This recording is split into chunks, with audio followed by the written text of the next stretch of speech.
sure. But at the same time, it's like, I know that I really worked my ass off. Of course. And for these, and these particularly that we're going to talk about too. Dude, amazing job, man. I think it's incredible, and I'm glad to have you on here. Give us a shout out. This is live for everybody. We're also going to put on my podcast, but give us a shout out where you're watching this.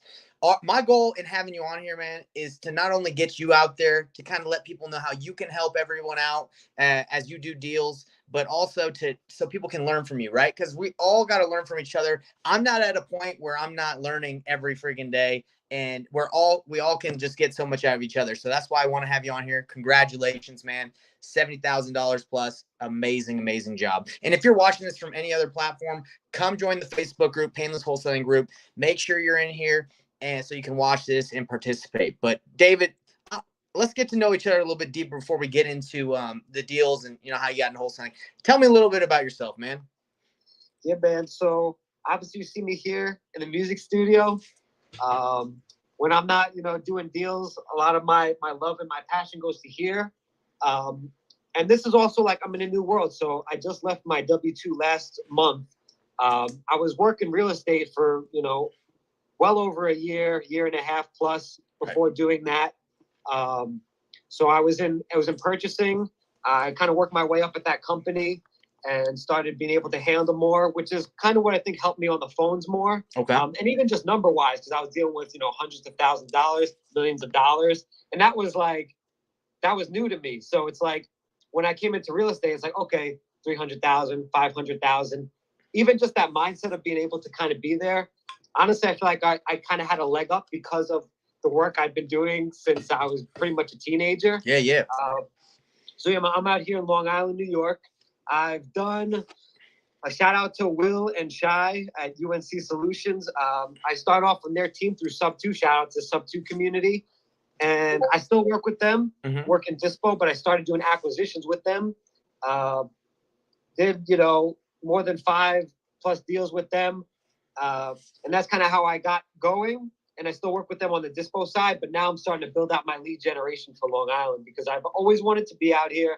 I love it. It's my home. I always plan to have a home base here, even if I'm not literally going to always live here. Right. I think of myself as maybe living in, I love the, especially now where I'm at, it's like abundance of like maybe go to Arizona for a little bit. Bro, Arizona's big for wholesaling. You know that. Arizona is big. And yeah, man, so that's kind of where I'm at. Me, my girl, and my dog in our, 1-bedroom apartment, just plugging away. Let's get it. Getting to a place now where we'll be able to do a little bit more. And, life is just changing right now, honestly. Dude, so it's all new. Amazing. I'm proud of you, man. So you're at your studio. Is that like in your apartment or you got another place to go? This is a separate studio we have here. Wow. We all chip in, bro. So I'm super lucky, bro. Yeah, honestly, I come here just to be grateful, bro. Like, I don't even want to say, we all chip in, so we pay like $100 each. Wow. But like my other members, like they don't live as close, and most of them here. So like I come here all the time, especially now that my W-2's gone. Yes. I use this as like my, making calls. So it's such a blessing, bro. Like, and I've had this place for 3 years, so it gets me excited. And you probably hear my voice, like, no, I'm pumped for you, bro. That's awesome. I've been like manifesting this for a long time. And every day, like I would talk to my band members, like, I just want to be in the space during the daytime. Like if I could do that, that's a dream because I already know that means I'm not at my job.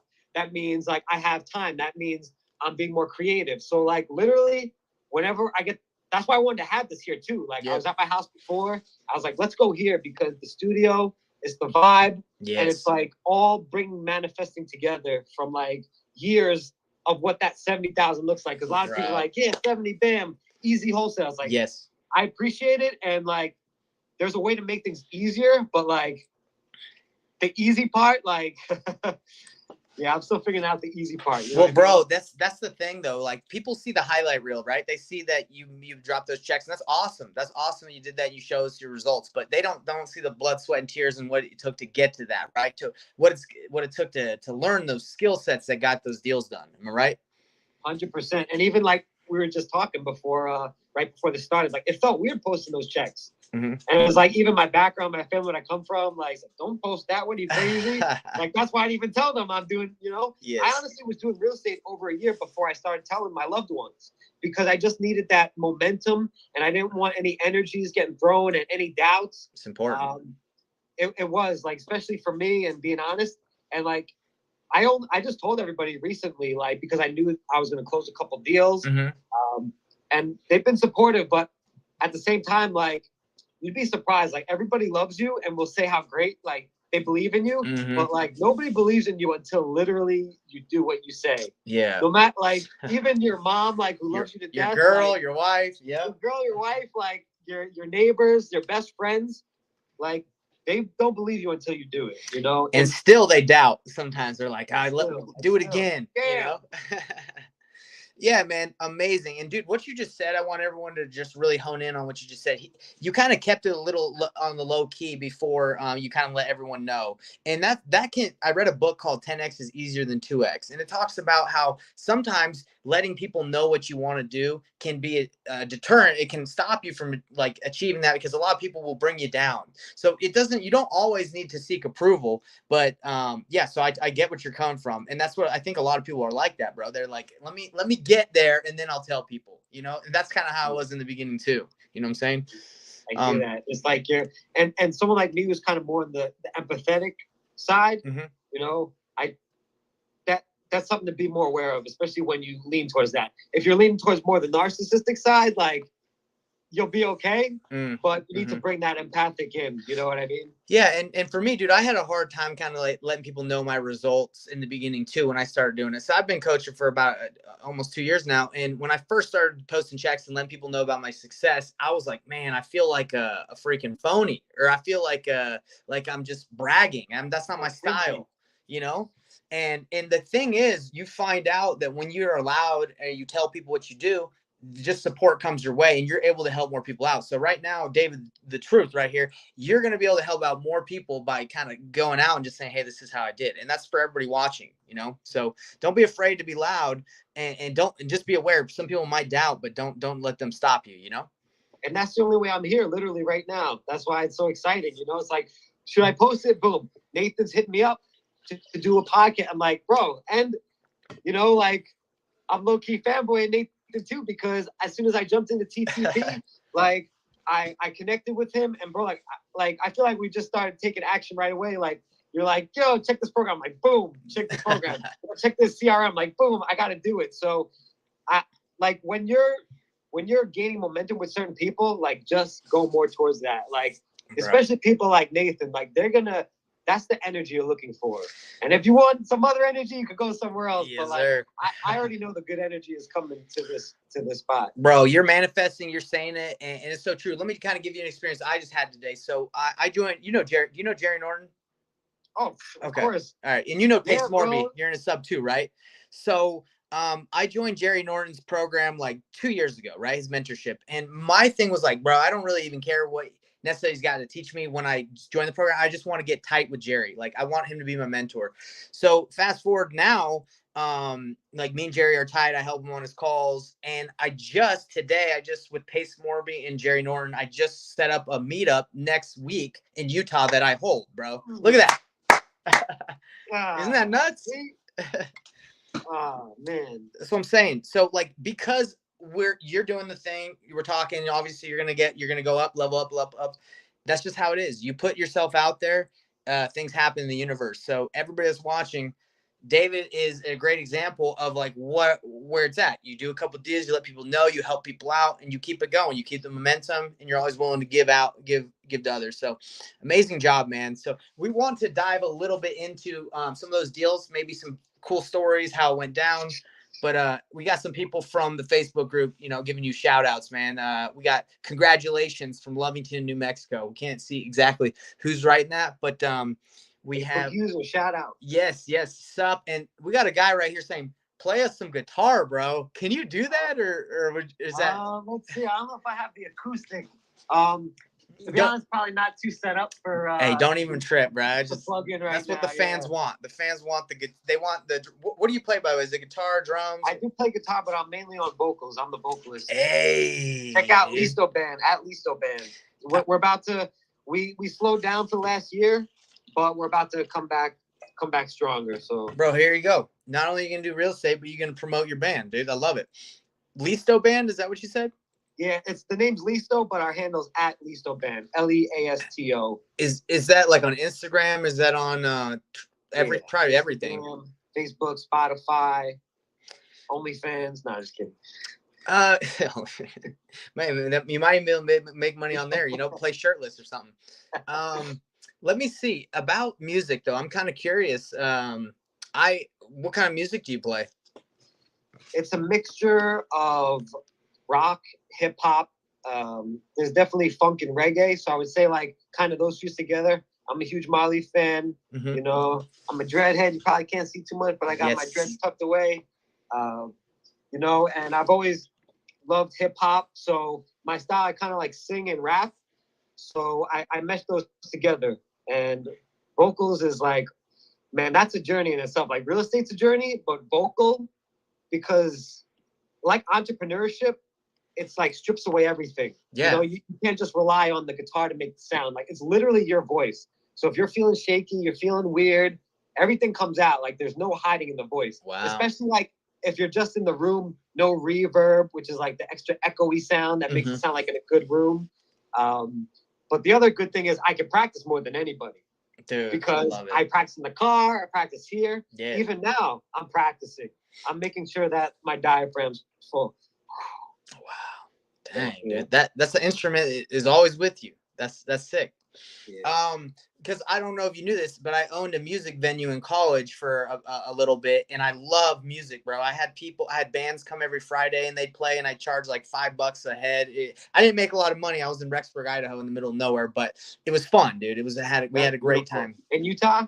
This was in Idaho, yeah. So I went to college in Rexburg, Idaho. Every Friday, it was called Skizzy's, and we would have music, and it was a music venue, and we would also sell cereal because I love cereal. So it'd be a cereal bar. Yo, don't you have like a bunch of cereals or something? I'm like visualing. Like, yeah.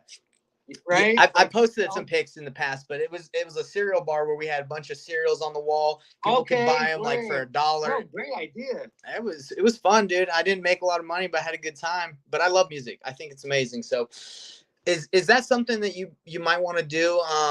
Well, obviously not the word might want to do. Is that what you're going to continue to do? Is that the goal, or is it real estate? Tell me. Yeah, music is big. I've been doing it for years. And film. I have a bachelor's in film, so that's like my background.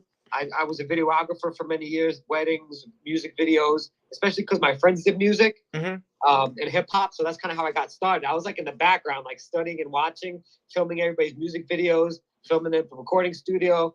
And then only like maybe 6 or 7 years ago, I started playing in a band and singing. I always did guitar and stuff, so I would like maybe play on their tracks or something. But I was kind of in the background, and yeah, so definitely music and film is like my heart. I take a writing class every 2 weeks still for film. Let's go. I'm writing this series right now that I've been working on for about a year, and music big time. Yeah, so even the idea of music venues, I think of myself like that. Let's put on events, and then of course it just excites me because let's connect in with real estate. Like, I'm out in Long Island, so I'm even visualizing like my boy who has an Airbnb glass house, like they want to do a meetup. I mean, maybe playing at that meetup or something. Like I love connecting all my things like that because that's like so satisfying because I have like a puzzle like mind. So when I can connect dots and things align, like that's where I'm getting that satisfaction and that that meaning, like deeper meaning in my life.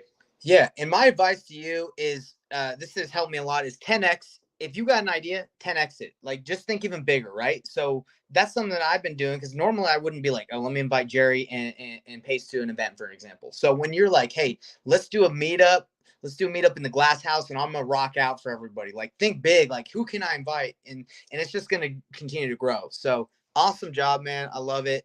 And dude, one thing we might be able to collaborate on later is I think making a music video about wholesaling or real estate would be dope. Oh, hell yeah. Yeah. So maybe we can work on something like that. I got a buddy in Atlanta that I was like, hey, you should make a rap, but about wholesaling. I've actually seen some raps about real estate, and they're pretty funny. So You I think seen something like the that. realtor, the rapping realtor? I just met him. I don't know if you know. I did see him. He's Is he like out pretty in funny? Cali. It was cool, man. And it's like he's got like this realtor. Can you do something for me? Like, and he has like he does like what's it called? Like Weird Al used to do. What's the word? I know.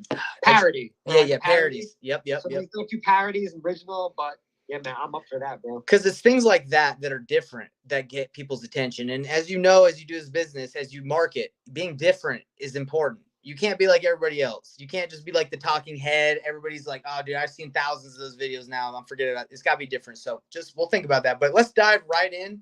Tell me how it was 3 deals that accumulated to 70K, right? So it's really 2.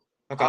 For some reason they wrote 2 separate checks, and then one, the lawyer like had it in escrow. So I guess he had to write me out like an additional check. Okay. Totally get it. And then technically there was a little extra because so we can get a little bit into the deal. I'll give you the simple one first. Go ahead. Yeah. I think people all want to know. I think when people talk about deals, there's 2 things they want to know: how you got the deal, and like, where'd you find it? How'd you get it? And any stories getting it done. So awesome part about these is referrals, which never expected in my life something like that to happen. Yeah. Tell us about it. And it only came because of, and this has probably happened to people, like a conversation that's not really anything that's like, okay, throw it out there, and then it connects to another person. Right. So I got referred to a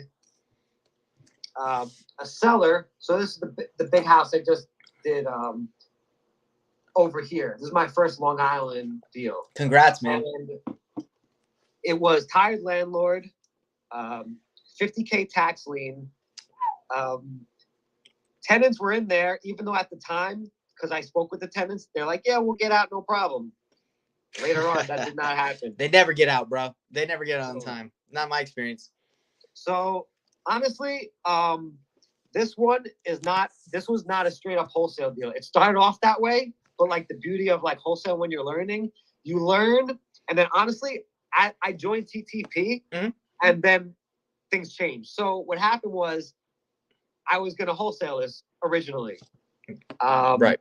Was going to be able to lock it up at, $250 and then maybe sell it for $270, $280. Got it. Close. Right. So, but then what happened was first of all, the seller didn't want to sell. So they decided to list it. Even though I told them, bro, don't list that, bro. They listed it. 4 months later, that tax lien, because now it's 3 years. So I don't know if it's the same everywhere else, but in New York, you could have 3 years tax lien before they'll take your house. Oof. So this is the 3rd year tax lien. That's why it's 50K. LI taxes are expensive. Mm-hmm. And they're even more expensive when you don't pay. So they'll tack on extra payments. Fees and crap, yep. So it was like 48K for 3 years. And as that was going out, of course, the seller's waiting for the realtor and I'm like, listen, the realtor, like, they're not going to probably find anybody for you. Mm-hmm. Well, the seller was down to like work with me instead. Perfect. But of course, they signed a year-long listing. No. So that's evil on that agent side, bro. That's evil. And it's going to be evil because, and I don't know this, but I heard this so I ended up relisting this ultimately. And the agent told me they were probably trying to push for a short sale. Mm-hmm. They're trying to get you to a place where the seller had to do it. And that got me, really angry. Yeah. Because the whole reason I got into real estate was because I saw my family's assets get taken. Mm-hmm. I saw my grandma's piece of land in Pennsylvania get taken because of over $300. And then I saw her house in Queens get taken. That should have been like $500K to the family. Oh, no. Not taken, but they did a reverse mortgage and not aware. Yeah.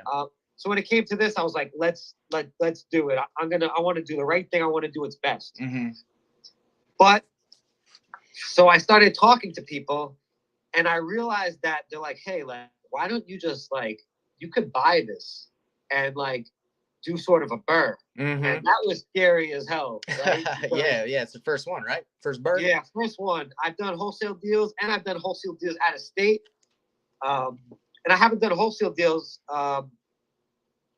This wasn't a wholesale deal. So yeah, it sounds like you double closed it, or you bought it, you took it down. Exactly. Yeah. So I was planning to hold it, put money into it, and then rent it. Mm-hmm. But honestly, as I started getting to the program, which is why, shout out to everybody's coaching, like you included, Brent, because everybody where they're at is different. Of course. And it's like I was like ready to leave my W-2, especially because they're there. They left to North Carolina. Mm-hmm. For the last year and a half, I knew they were going to leave, which is why I got into real estate, like to prepare myself. Yeah. And so when it came down to it, it was like, okay, I could like relist this literally right now on the MLS, or I could spend another 4 months building permits, maybe, and then funding more, right? And if it's even going to sell, and then you don't know what the market, right? Especially now. So I was like, okay, I'll buy it. Yeah. So I bought it. I paid the taxes. Oof. Let's go. Yeah. Did you come up with that money yourself? What, did you have it saved up, or did you use hard money? Bro, so because I was going to buy it, this is a weird deal. I ended up doing a conventional loan. Oh, okay. And got the seller to give me a gift of equity. Oh, okay. So that I'd have to pay PML, ideally. Yeah. Because they were literally going to lose the house and get nothing.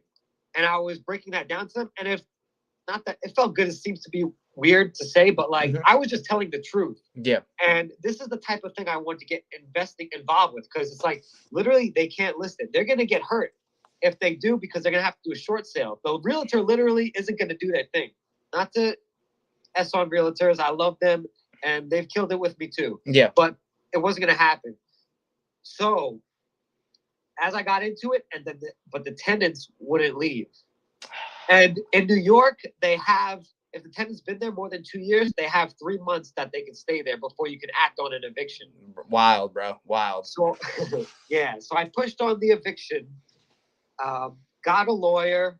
It was like, $2,100 just to set up to do the. Did you try cash for keys, by the way? Were you like, hey, guys? I did, bro. Okay. I offered $4,000. And they didn't get out. And which is stupid because they ended up not getting anything. Yeah, for sure. Except they kind of got free rent, I guess, technically. Man, can you believe that? I can't believe people are like that, man. This, Unreal. this changed my life, this experience, because you hear about it and you can't believe it, and then the same people, because bro, not to this, I'm diving into the story because there's so much that happened. It's good, man. It's good. We like it. So this tenant was subleasing to 2 other people. So, and I didn't even know their names. So I had to skip trace / guess on who I'm putting on the eviction. Luckily, I got it right. This is wild, bro. This is wild. This is crazy, right?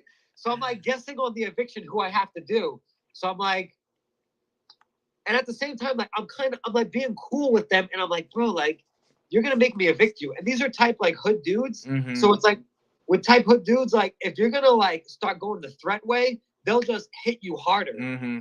So I'm not even trying to go in there and be yo, I'm going to have to kick you out. Yeah. And that's when you're trying to be cool about it. Yeah. I tried to, bro. And I lost my cool a little bit.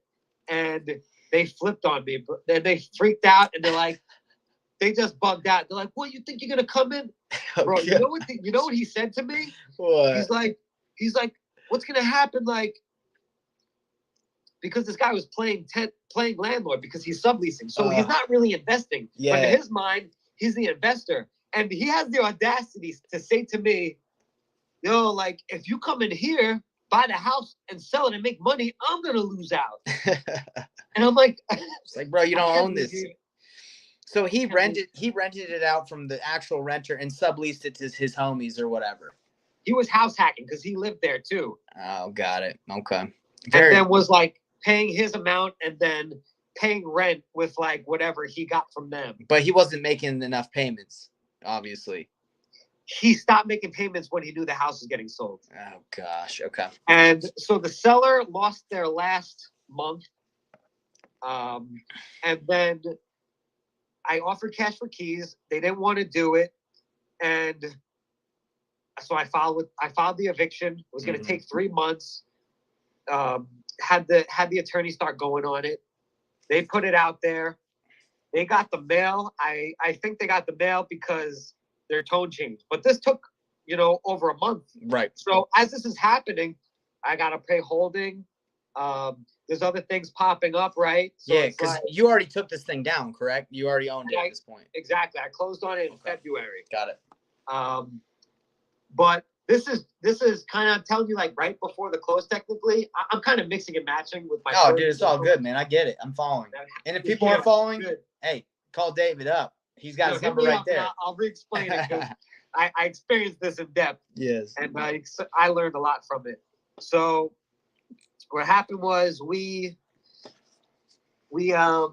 tenants didn't want to get out, and we filed with the eviction. The tone started changing on the tenants. He was like kind of cool, and then disappeared, MIA. Yeah. Went to Dominican Republic and disappeared. Not only that, but he was still subleasing to the other people who I don't have contact with.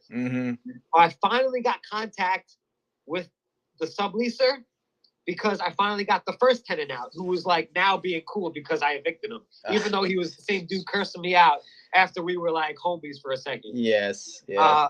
Yeah, and so now he's out, but now the subleasing tenant, he didn't want to get out. And he also just left and went to the Dominican Republic. So these dudes switched. They're not even related. So he now goes to the Dominican Republic. I can't get in contact. I can't get in the house. Inspectors are calling. Appraisals are calling. People want to know. And I'm not trying to tell them that about the tenants because that spooks everybody. Yeah. Especially appraisers, or whatever. And I'm new, so I'm like trying not to say exactly because I don't know what'll happen. Yeah. Which it does affect stuff. Even though you try to talk to me like, oh, what does this mean? You don't really know until the end. Not everybody's going to tell you up front, what's going to happen. So we ended up, the tenant, after correspondence, and I could probably go another hour on just the tenants because they left and they came back. I'm texting them, I'm WhatsApping. They're like, yo, my dad is sick and blah, blah, blah. I'm going to move out. Yeah. So they came back. They finally moved their stuff or most of their stuff out, but we're still there. And, bro, this is 3 months in, and now we can't do the eviction because the courthouse went on fire. Oh, my gosh, bro. You're kidding. The courthouse went on fire? For real? So the courthouse went on fire. The lawyer calls me. We're going to have to push the eviction. We're going to have to push the eviction date. Who's lighting this on fire? I'm sure it was. I don't know if it was them, but somebody that wanted to extend their process. Yeah, right? Somewhere. It was the agent trying to get a short sale. Yeah. Oh, man. So we can't file the eviction. I'm not trying to tell the tenant this because they're still spooked. And I'm like, bro, I need you out. I think it was April. I need you out April. And so they're not getting out. We're already getting into May. They finally leave, but they didn't take all their stuff. And I'm legally not allowed to move their stuff. No. Legally, a sheriff is supposed to come and move their stuff after the court date, which can't happen because the court went on fire. My goodness. So finally, and at this time, insurance is calling because I own the house now. Yeah. And they want to see the house. And then that became an issue because insurance, so technically for anybody who doesn't know, when you buy a house, at least here, your insurance comes afterwards. So you're going to learn things after. So you might have everything set, but then your mortgage insurance technically doesn't come until later. And then you might learn you have to repair stuff and repair the roof because they're not going to insure you. So now they're coming in, they're checking stuff, and they're like, you got to repair this. That's crazy, So man. about 10 grand later, plumbing, heating, and then a little bit of roofing. Just to hold it while the process, because at this point, I'm still trying to get the tenant out.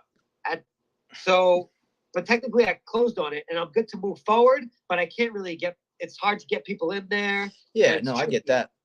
So I went to two meetups, and that kind of pivoted me. I went to an investor meetup, Yep. and I went to a realtor meetup.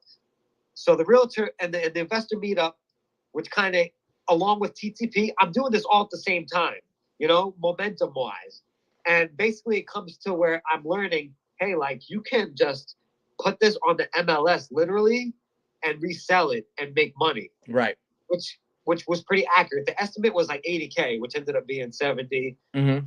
70 automatically in my mind, I think 50 because taxes. So anybody who doesn't know, account for taxes. 70 looks great, but automatically I'm thinking 50 right away in my mind. Understandable. And we ended up, we closed on it. I closed on it in February. We're still getting tents out. I relisted. So finally, the timing just worked where the tenants finally got out. They didn't even know about the courthouse thing, but like I was just begging them every day. Finally moved their stuff out. So now legally I'm able to go and change the locks. Now it's officially mine. Man, they got to change those rules in New York, bro. That they're making too hard for you. It was pretty hard, man. Yeah. So sure. You can imagine now I'm 4 months almost past budget. Mm-hmm. So now it's like, now am I going to start construction? Mm-hmm. Another 3 months maybe, and then hold it and then relist. So it's like, I might have to hold this for 7 more months. So at that point, I was like, nah, bro, I need to leave my job too. I'm gaining momentum. Let me resell it. So that's ultimately what happened. I connected with a realtor who I knew, honestly, from a video gig that I did almost over 10 years ago. Wow. And I saw him that he was doing a meetup. And I was like, let me go see him. And I went to the meetup. I paid for the VIP, which was like $500, which connected me. I met 2 more investors. 2 of the biggest investors here in Long Island I met. Reverse wholesale. Let's go. And let's go. At that time, we're talking and we meet. So honestly, bro, like, amazing. I feel like I'm yelling because I'm like amped up. Yeah. You're good, dude. But it's just all happening at once. And then as I'm talking to realtors at the meetup, they're like, yo, you can make money just right now. And I'm like, that's what the investors said. So I was like, you know what? I'm all in on relisting this on the MLS. So that's what I did. I relisted it on the MLS. We had a few offers come in. And then honestly, that was like a 2-3 months process in itself, which I could probably talk another half an hour on because things came back. And when you sell on the MLS, it's not like a cash buyer. It has to, for conventional finance, it has to approve. So I had to put a little bit more money into the property. I had to make sure it was, cleaned. So I got the landscaping company who cleaned it to also do a clear out, sweep everything. But ultimately, I feel like everything was worth it because I learned a hell of a lot. Dude, it sounds like you got a full 10-year education out of that deal. I really did. And there's so many people. That's why, like, I thank so many people when I posted it because, like, it's not just my win. Bro, this is Nathan's win, too. Like, everybody listening, that, for real, bro, like, from my heart. Like, and, yo, man, shout out to you because from Nathan, from his ideology of reverse wholesaling, which honestly got me thinking, to like, bro, sell this and get back into wholesaling, which is literally what happened. So now what I'm doing, I'm hitting driving for dollars heavy. I'm setting up with launch control, hitting them heavy. And you need a website to set up launch control just so people know. Yeah. And an EIN number. So I have the EIN. Hey, by the way, you got the MLS, the CRM I told you about. You can do a website through that. Yes, you can. Okay, yeah. So and it's super easy. Your boy talked. Is his name Brandon? My bad. I think it's Brent or Brandon. Yes. Either I can't remember. Brad. One of the bees. One of the bees. Chad type name. I think it's Brad. Yeah. Brad. And yeah, so Otto. Shout out to you again, bro, for hooking me up with that CRM. Money. So, and which we can go into more, like, because I'm already actively reaching out to agents and MLS. That'll help you a ton, dude. Straight up. Literally daily. So, but that was one of the checks. 2 of the checks, honestly. And yeah, bro. So that's what happened. And then there's another Florida land deal in there. But yeah, that's what happened with that one, bro. So I'll kind of digress there because I said a lot. Hey, that was good. I think the more detailed, the better, right? Because people, they're like, this guy didn't make it up. And when I started promoting this, I was just like, hey, wholesaling's not a scam. See why? So you basically just went in. You're just like, hey, I had to go through all this to get it done, but I learned a ton, and that's Over eight important to months. everybody. Yeah, and that's important. That's the thing too. Sometimes deals, you can get a deal that closes in 14 days. You can get a deal that closes in a year. You know, I've been following up with this guy named Buddy. He's a deal. I've been talking to him for like 2 years about his house that he's trying to get through probate. Dude, when that happens, it'll be maybe like a 30K deal. But and when I post there, I talk about, people be like, wow, you made that. But again, it's not so much about, you know, I did it real quick. It's just like you're learning as you go, you're improving as you go, you know? Yeah, it's not like illusion of overnight success, you know? Yes. Yeah, mine Never is like that. the, hundreds, thousands of hours, like, 6 a.m. before work or after work, and, your girl being upset, or like the boys like, what's going on? And your family like, what's going on? Especially because they don't know what you're doing. Yeah. And they're like, yo, you're being shady. It's like, no, like, I'm literally building wealth for everybody here. Yeah, man. And congratulations to you again. And that's the thing, is like, people, when you're on social media, you see the highlight reel of everybody, right? So everyone kind of compares to like, oh man, look at that, that's working. But they don't understand that, it takes time to master skill. We're not trying to just do something overnight, because everybody will do it. We're doing something that's is a skill set that we can take forever, right? For the rest of your life. Yeah. So yeah, amazing. You can't fight the laws of the universe. That's like a theme that I've been going with more and more, especially with coaching. Shout out to this side, Marlon Johnson, Marlon Mindset. That's just been reoccurring over and over, like gravity. Like, you can't fight gravity. Good luck. Yeah. I mean, you might with a couple $1 billion or whatever, NASA wise, but I mean, there's just certain laws that you can't get away from.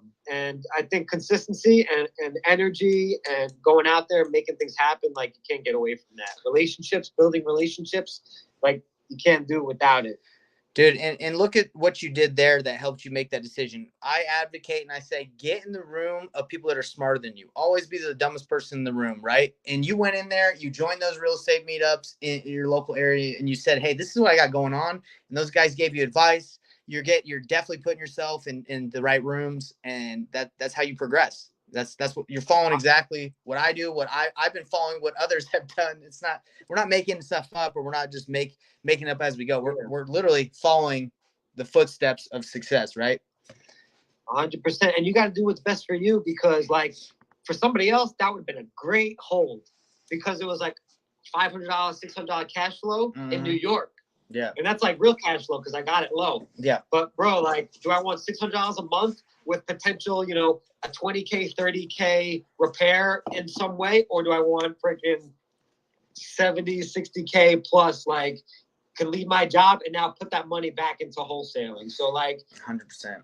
Or else I would have held it. Good thing I went to the rooms. Good thing I talked to Nathan. Good thing that happened. Or else I'd be not in a good position.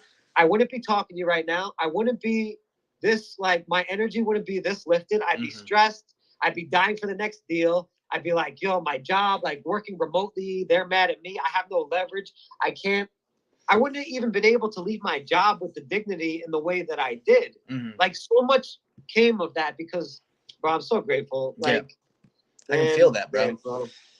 Let the world know. Let the world know. I love it, man. Well, everybody, I'm so proud of you, David, man. I think it's amazing. And you got the tools. You know what you got to do. Go out there, continue, make it known. And I think me having you on here, and I think you just continue to be louder about what you do, is your next step, man. Continue to do your game. Tell people how you did this deal. Let other people come to you and say, hey, David, man, I got a deal just like the one you did in Long Island. I don't know what to do. And you're going to say, right, let's I can help you through it. Let's split it. You'll split this JB on it. There you go. These are the opportunities that will come. That's why I made sure to put my number right here. If anybody you see, like, feel free to hit me up. I mean, this is challenging. And I just got off the phone with a really cool investor who's like, shout out to Facebook user, thank you, who was like, collaboration over competition. And I think that's what we need to all do here. Yes, sir. Well, hey, man, keep sharing your wins with the group. This has been in the Facebook group, but wherever I got a platform, if you got to share a win, you do it. I'll hype you up, man, because I'm proud of you. And that's all. That's what I want to be. I want to be like a conduit. I want to be like a place where I can help others grow. You're doing it, bro. Literally doing it right now, for real. No BS, no scam. Like, It's truth. Yes. And shout out, let Jerry know I said hello. You know. Yes, bro. I'll let. I'm out in Puerto Rico. I got family out there, so Yes. Go check each other. I'll say, hey Jerry, yo, you gotta watch my interview, my podcast with the truth here, dude. Maybe I get you on his show, dog. Oh yeah, bro. All right. Hey, Thank you so much, Nathan. Of course. Let's get ready to sign off. Anybody that's been watching this, of course, this has been the Facebook group. If you've been watching on other platforms, just join the Facebook group. We do stuff like this all the time. Reach out to David, the truth, right here. He's got his phone number. Hit him up if you got deals in Long Island. He's done land. He knows how to deal with evictions. He messes with the brothers. He's like got good attorneys too. Yeah, he's got attorneys. He's a great connection. So make sure to reach out to him. And if you are watching this and you're like, hey man, I did a deal, I want to talk about it, hit me up. I'm down to help you out. I love talking about deals because personally, it pumps me up to see you get a deal. And anytime I'm assuming you feel the same way, bro. When you see someone get a deal, you're like, okay. All day. And anytime I'm not, you gotta check that. Why aren't you happy for them? Yeah. Yeah, exactly. It's that, and usually it's that mindset that you've had. Everybody kind of starts with this, like a scarcity. They're just like, oh man, they're winning and I'm not. That means if they win, that means I can't. That's not how it works. We can all win. You know what I'm saying? Yeah. So everybody, we're out. Peace out. Come to the next one. Peace. We're good, man. Great job. That was awesome. Thank you, man. Yes. That was sick. Yeah, that was awesome. So what I'm gonna do, I'll put this on my podcast, and I'll share the link with you when it's done.